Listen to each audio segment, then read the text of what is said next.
جی السلام علیکم، آپ کا میزبان عدنان حیدر، پروگرام خبر نشر دوسرے صاحب ہمارے ساتھ ہیں۔ صاحب، ہندوستان کے وزیر اعظم نریندر مودی نے 1.5 گھنٹہ لگ بھگ ایک لمبی چوڑی تقریر کی اور پورا فوکس پاکستان پہ تھا۔ اپوزیشن کے سوالوں کے جواب دینے کی وہ کوشش کرتے مجھے نظر آئے، تو کیا وہ کامیاب رہے اپوزیشن کو مطمئن کرنے میں نریندر مودی؟ اور میسج کیا تھا ان کی پوری تقریر میں، آپ نے غور سے سنی ہے؟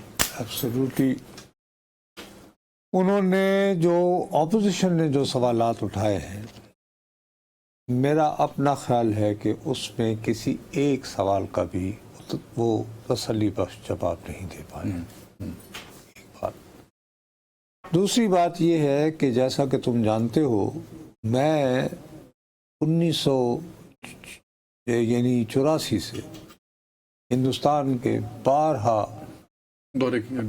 یعنی وہاں پہ رہ کر 3 مہینے اور ٹرپس رہ کے، اور میں نے اپنے پیشہ ورانہ فرائض کی وجہ سے نریندر مودی کی تقاریر بھی کافی سنی ہیں، جلسوں میں بھی اور ایک آدھ مرتبہ پارلیمان جا کر۔ جی، یہ بڑے دھانسو قسم کے مقرر ہیں، لفظ غلاموں کی طرح موصوف کے ہاتھ سامنے ڈانس کر رہے ہوتے ہیں، لفظوں سے کھیلنا جانتے ہیں، زبردست۔ لیکن آج موصوف جو ہیں مجھے یہ پریشان نظر آئے، اور انہوں نے اشارتاً اپنی تقریر کے بالکل آخر میں یہ لفظ بھی کہا کہ جی مجھے بہت دکھ ہوتا ہے، مجھے افسوس ہوتا ہے کہ دیش کو جوڑنے کی بجائے کانگریس جو ہے وہ اس قسم کے سوالات کر رہی ہے جو کہ پاکستان اٹھا رہا ہے۔ بیچ میں بھی 2-3 مرتبہ انہوں نے کہا اور ریپیٹڈلی یہ کہتے تھے۔ دیکھیے، سب سے امپورٹنٹ بات جو ہے، جو مین پہلے تھیم بنائی، وہ تھی اس کی پریانکا کی، یعنی پریانکا گاندھی راہل کی جو بہن ہے، ان کا تو پہلے یعنی کہ اپوزیشن نے اس کو 2 حصوں میں تقسیم کیا ہوا تھا نا۔ ایک تو پہلی بات یہ تھی کہ پہلگام پر حملہ کرنے والے کہاں سے آئے، اس کا جواب دیا انہوں نے اس پوری تقریر میں؟ نہیں، اسی بات کا کہ بھائی جنگ جو ہے وہ ہماری سرکار نہیں روکتی، کسی اور ملک کا سربراہ روکتا ہے، اور وہ ٹائم بھی بتاتا ہے، اور اپنی بہن کی اس بات کو جو ہے وہ میں دراصل چونکہ تمہارے نے وہ کر دیا تو اب ذرا مجھے وہ ترتیب بدلنا پڑے گی، میں پھر دوبارہ آ جاؤں گا اس پہ۔ تو راہل گاندھی جو ہے اس نے اپنی بہن ہی کی بات کو اٹھاتے ہوئے یہ کہا کہ بھائی اگر ٹرمپ نے نہیں کہا تو آپ اس کا نام لے کر چٹلاؤ، یعنی وہ سیدھا سادہ للکار کے کہہ رہا ہے کہ جناب وزیر اعظم صاحب، اگر آپ یہ سمجھتے ہیں کہ ٹرمپ غلط دعویٰ کر رہا ہے تو آپ یہ کہیں کہ ڈونلڈ ٹرمپ تم جھوٹے ہو، پارلیمنٹ میں، یعنی بھارت کی پارلیمان میں کھڑے ہو کر کہو کہ تم جھوٹے ہو، تم نے جنگ نہیں رکوائی ہے۔ ٹھیک، تو اس کے جواب میں موصوف نے ٹرمپ کا نام ہرگز 1.25 گھنٹے کی تقریر میں نہیں لیا ہے، 1.25 گھنٹے سے زیادہ وقت، 1.5 گھنٹہ، ہاں تک وہ ٹھیک ہے، صرف نہیں انہوں نے کہا ہے کہ میں کسی نہیں کچھ کہا ہے انہوں نے۔ دیکھو نا، اپوزیشن لیڈر تو کہہ رہا ہے کہ تم کیٹیگوریکلی کہو کہ ٹرمپ نے نہیں رکوائی، اور جھوٹ بول رہا ہے وہ، اور وہ 29 مرتبہ یہ دعویٰ کر رہا ہے کہ میں نے جنگ رکوائی۔ تم پارلیمان میں کھڑے ہو کر کہو کہ ٹرمپ غلط کہہ رہا ہے، یعنی ہی یوز دا ورڈ لائر، دروغ گوئی۔ مطلب میں تو نہیں استعمال کر رہا، یہ تو راہل گاندھی استعمال کر رہا ہے نا، میں پاکستانی صحافی تو استعمال نہیں کر رہا ہوں۔ اب اس کا جواب کیا دیتے ہیں وہ سن لیں آپ۔ ٹرمپ نے دعویٰ کیا نہیں کہ اس نے آپریشن رکوایا۔ بنیادی بات تو یہ ہے کہ آپ سے بار بار وہ کہہ رہا ہے اپوزیشن لیڈر کہ اگر ٹرمپ نے یہ جنگ نہیں رکوائی تو کیوں تو روکی؟ آپ پارلیمان میں کھڑے ہو کر یہ کہیں کہ جی ٹرمپ جھوٹ بول رہا ہے. یہ نہیں کہا انہوں نے. انہوں نے یہ کہا ہے کہ دنیا کے کسی بھی مثلا ٹرمپ کا نام لینے سے کترائے موصوف. ویسے 56 انچ کی چھاتی ہے, بہت بڑا ملک ہے, اور وشو پتہ نہیں کیا ہے. خالی بات یہی نہیں ہے, اور یہی بات میں دوبارہ یہ کہہ رہا ہوں کہ یہ برا لگتا ہے کہ میں پاکستانی صحافی کے طور پر اور باقی ڈیٹیلز میں جاؤں گا, الزامات اور جوابی الزامات کا ذکر میں پاکستانی صحافی کرتا ہوا اچھا نہیں لگتا. یہ تقریر ہو گئی, 16 گھنٹے کی پوری جو ہے وہ ڈسکشن ہوئی ہے پاک بھارت جنگ کے معاملے میں بھارتی پارلیمان میں. اس کا ایک ایک لفظ جو ہے وہ یہ ان کا جو پارلیمان کا جو لوک سبھا ٹیلی ویژن ہے وہ ایک ایک لفظ سنوایا گیا ہے. ٹھیک ہے, اپوزیشن اور حکومت دونوں بینچوں دونوں کا جی دونوں کا. ہماری طرح نہیں کہ اگر کوئی بات پسند نہیں آئی تو وہ کر دی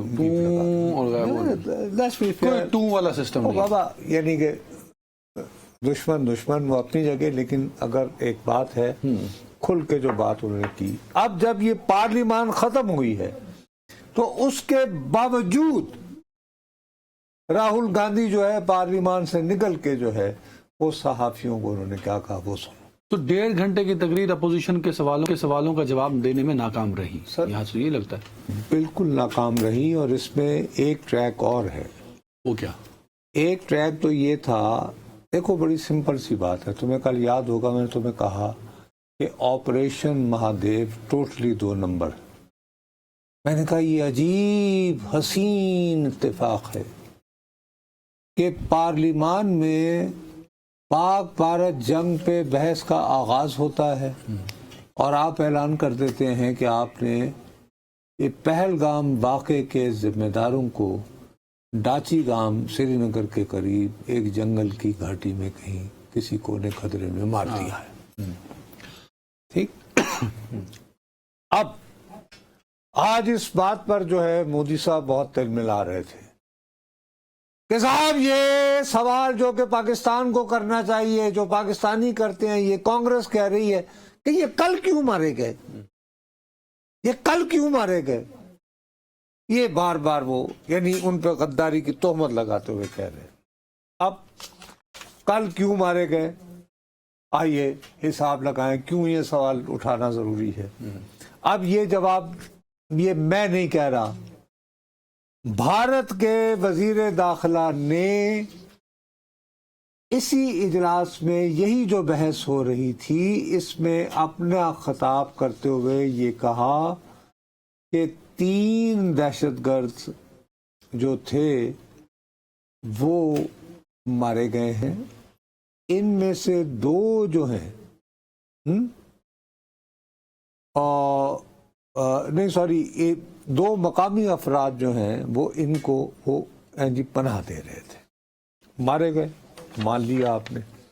لیکن وہ یہ کہہ رہے ہیں کہ ان کا پتہ, ان دہشت گردوں کا, یہ ہمیں جولائی میں لگ گیا تھا, سوری مئی میں لگ گیا, مئی میں لگ گیا تھا.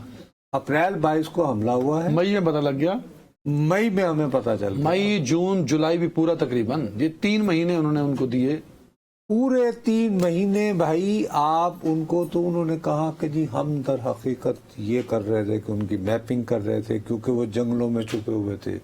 یار تو سیدھی سادی بات ہے کہ آپ ہی کے بقول اگر مئی میں آپ ان کی نشاندہی کر لیتے ہیں زندہ پکڑ کہ یہ دہشت گرد ہیں تو سب سے پہلے تو آپ کی پرائیورٹی یہ ہونی چاہیے تھی کہ آپ انہیں زندہ پکڑتے.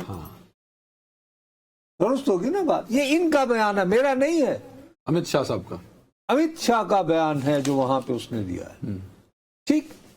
اب اگر آپ نے یہ کیا تھا تو اس کے بعد پھر وہ کہتے ہیں کہ جناب ہمیں مزید اطلاع یہ ملی ہے کہ ان کے جو ووٹ نمبر ہیں وہ بھی ہمارے ووٹر آئی ڈی نہیں, انہوں نے ایگزیکٹ لفظ ووٹ نمبر کہا ہے. پتہ اگر تمہارا جلال پور پیر والا میں